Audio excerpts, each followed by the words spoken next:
tanggal 29 September tahun 2024.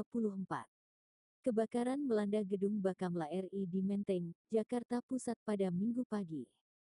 Sebanyak 19 unit damkar telah turun ke lokasi memadamkan api. Saat ini proses pemadaman masih berlangsung. Bakamla menempati gedung itu sejak 2017.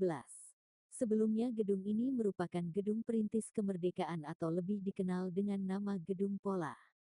Dahulunya, gedung ini merupakan kantor Dewan Perancang Nasional, Depernas di era Presiden Soekarno. Gedung ini dibangun pada 1959.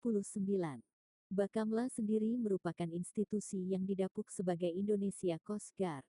Lembaga yang bermoto, Raksamahiva Camudresu Nusantarasya ini merupakan kelanjutan Bakor Kamla.